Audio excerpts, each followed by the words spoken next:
Hey, before we begin today, I'd just like to acknowledge the traditional custodians of the lands from which we are all zooming in from today. For this conference, I'm calling today from the land of the Miniwa people, and pay respects to elders, past, present, and emerging, and acknowledge that sovereignty was never ceded, always was, always will be. And I am on the Wujak Noongar land in Perth. I pay my respects to the elders, past and present. Hi, my name is Brooke Canham, and I have an intellectual disability, and I have Down syndrome. I work at Inclusion Australia, and I'm on the project called Make Decisions Real. I'm a peer worker. I'm also a community researcher. I am grateful talking to you today about the research. I'm Britt, and I work with CIDA and was recruited for this project to be a community researcher due to my lived experience of being a young person with disabilities.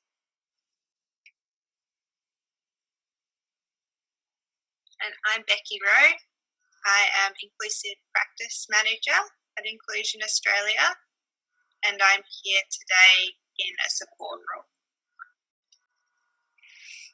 Miranda speaking. Hi everyone, my name is Miranda and I'm the Senior Policy Officer at Children and Young People with Disability Australia, often just known as CIDA, and I'll also be joining today as in the background, so I'll have my camera off for the presentation. Thanks.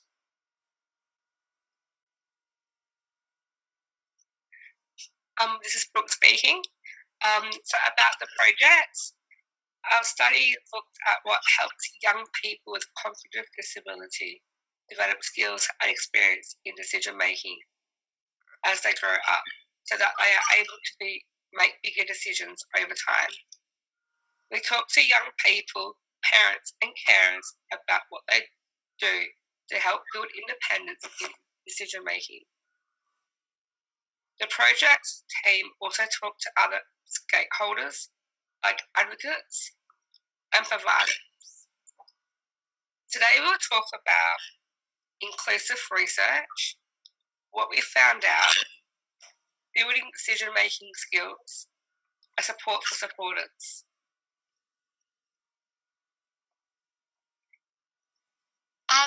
Britt speaking. To incorporate inclusive research into this project, Brooke and I were brought on as community researchers due to our lived experience in the topic. We were the ones to interview participants.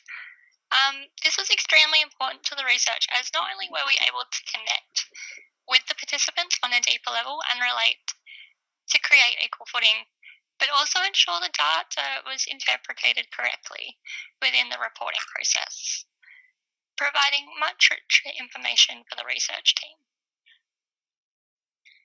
Having the opportunity, hearing what decision making actually means to other people, and having the chance to interview people and hearing how they make decisions. Being on this research allowed me to share some information about decision making with other people with disability and their supporters. I enjoyed helping with the interview process.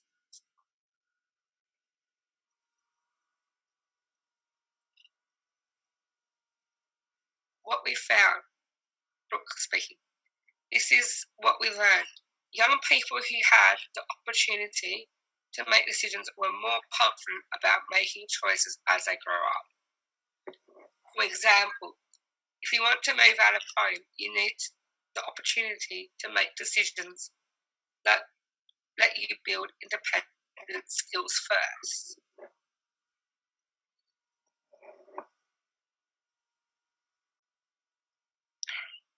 Britt speaking. Generally, types of decisions are divided into big and small.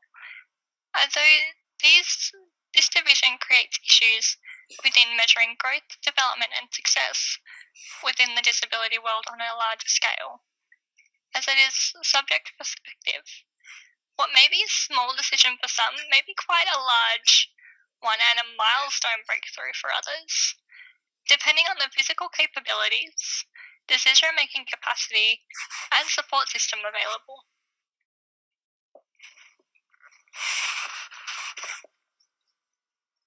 Brooke speaking. Building decision-making skills. Young people need opportunities to practice making decisions and making mistakes. We need to be able to give it a go and make mistakes. This is how we learn. Throughout growth and development, it is essential for young people to have opportunities to build their skills. We found and have experienced the effort and work parents, carers make to get the young person to the point of being able to make decisions. For example, what may appear to be a small decision, even for the young person themselves, may involve supports doing a lot of work for that decision to appear small. A constant, active process that lays the groundwork for young people to build their capacity. This project and talking to parents actually made me realise just how much my own mother really laid down for me to be where I am today.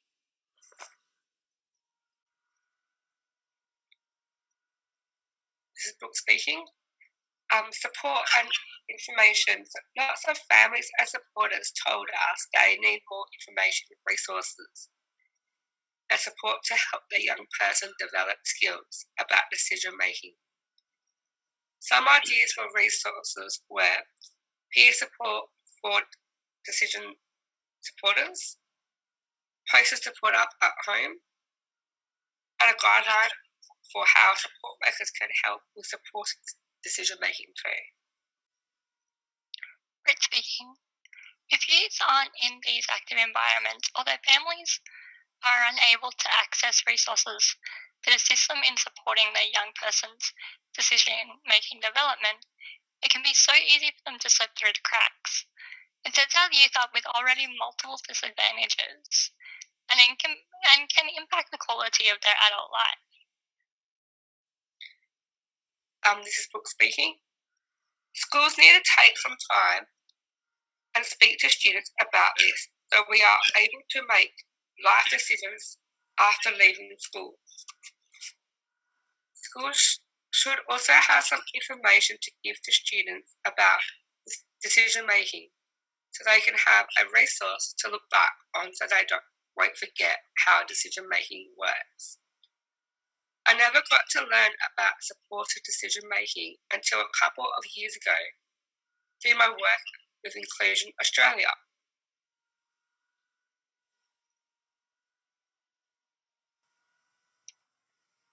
So this report can be found online at this link.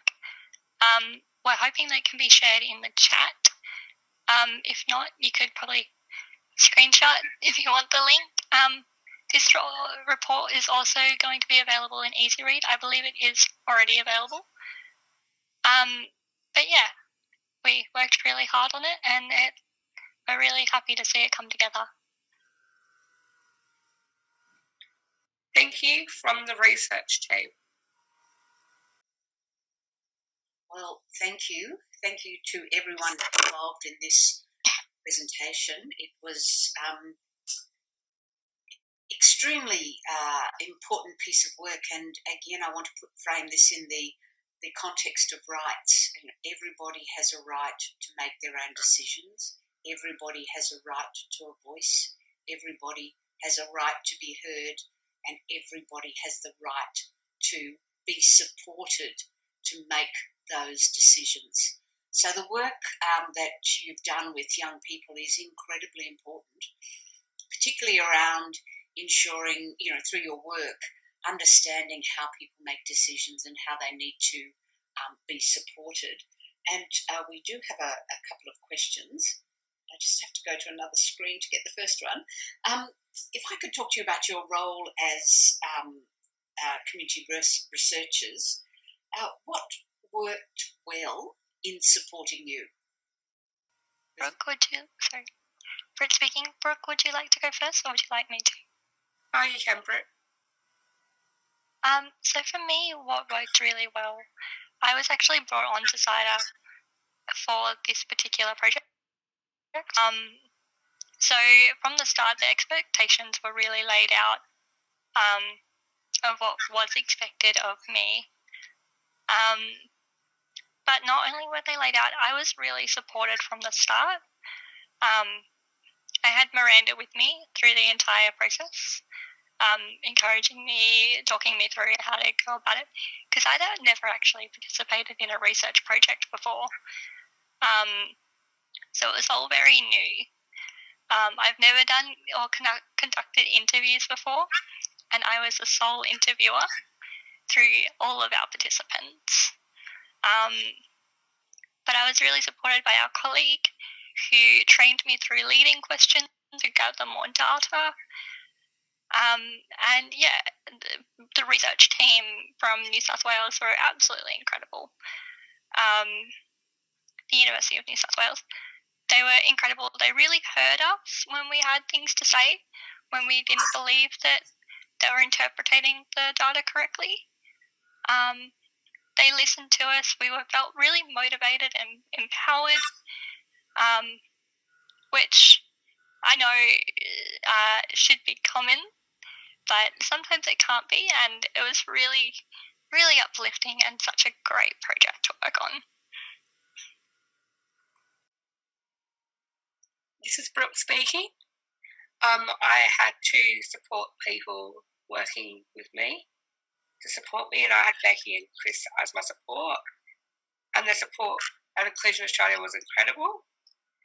Having the questions at the start was a big help, so I had practice on what I was going to say at the interviews and knowing I didn't need much help when I asked a question to the person. It was good knowing I had support in case the research questions got too hard, and I felt respected, especially when I spoke up about my own experiences. And we made it so people could give consent verbally and start off the interview instead of doing a written form. This made it easier for people to be part of the project. Thank you. Both of you, when you talked about the support you got, you talked about the support from organisations. In the research, you talked about the support from family and others.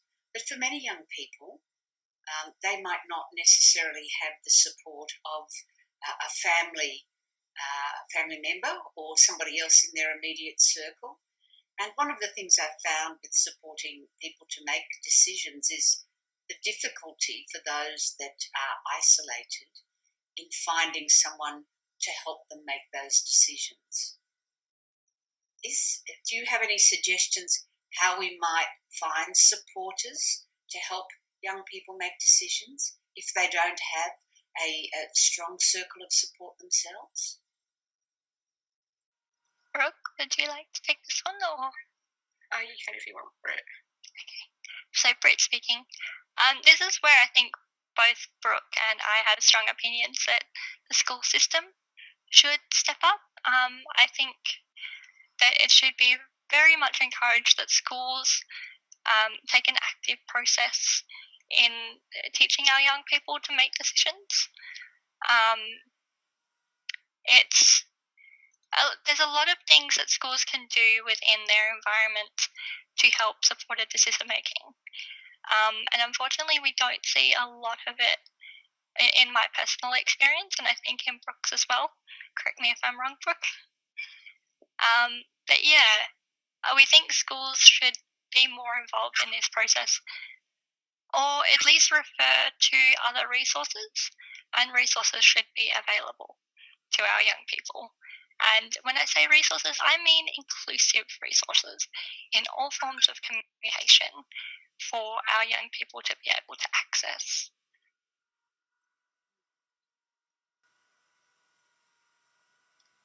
Brooke, did you want to say something? No, I totally agree with Britt. Schools should be more inclusive about decisions and making skills for people and being support for people. Yeah. So that schools are obviously very important in the networks for young people, but and I hear what you say about more accessible communication. But can you think of just even one thing specifically they could do? What do you think exactly schools could do? Some suggestions? Brooke, how do you feel about going? Yeah, I'll go first if you want.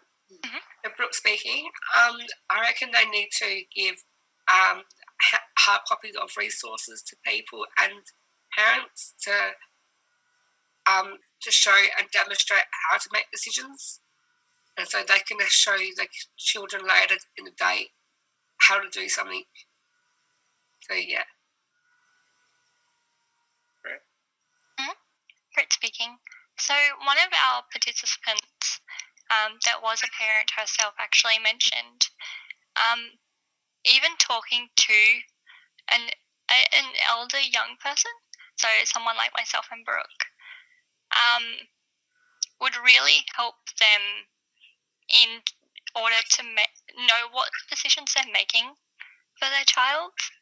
And I think a lot of people need those connections as well within their community to be able to know what decisions they can actually make for themselves and what support systems they can provide.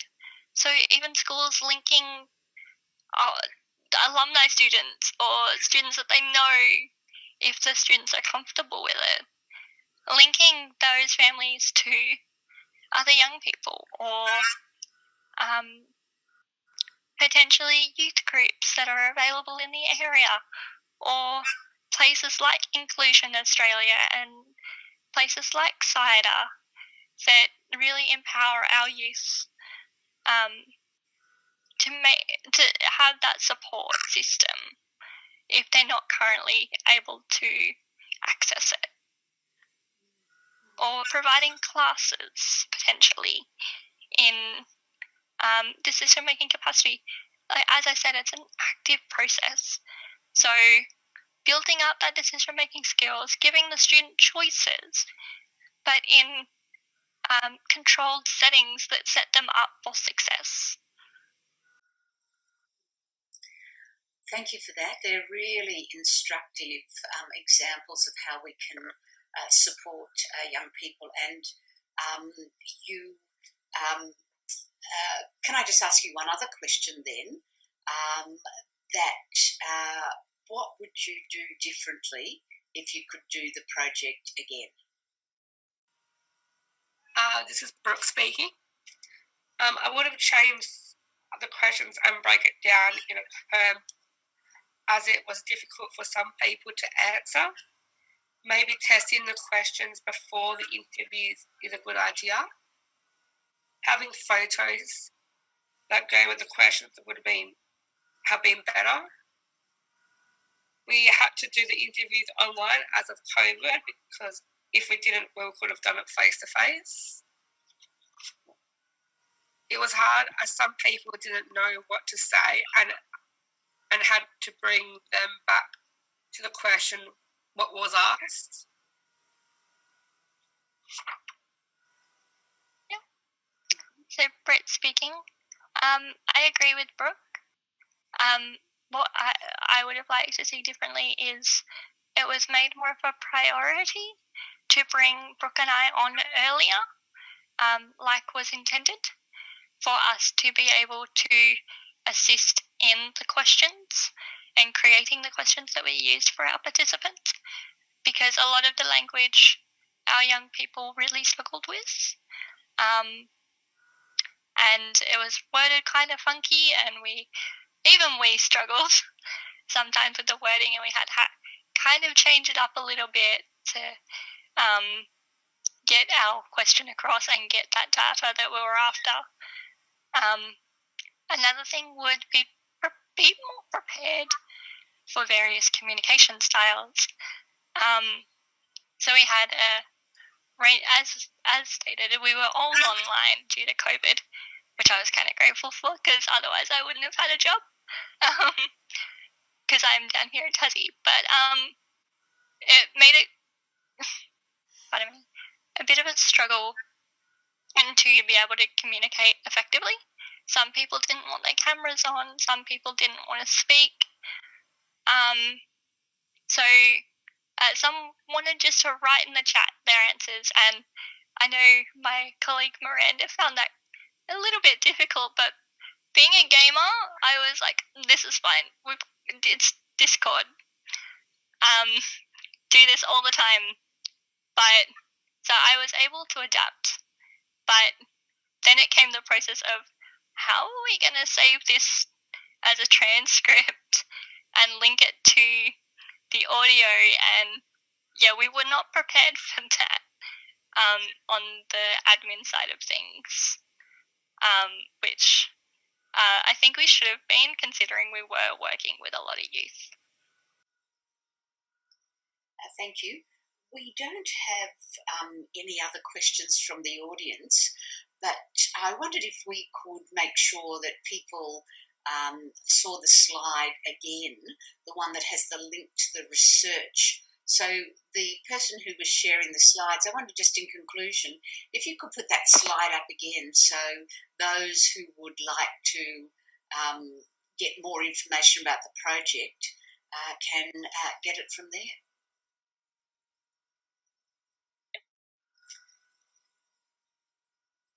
Thank you very much to everyone who's presented a very important topic. And as I said earlier, you really highlight the importance in your work of inclusion, accessibility and support. So thank you very much for your presentation. And I encourage those of you who are interested to have a look at the report, which can be found via the link on your screen now. Thank you for having us. Thank you. Thanks, everybody.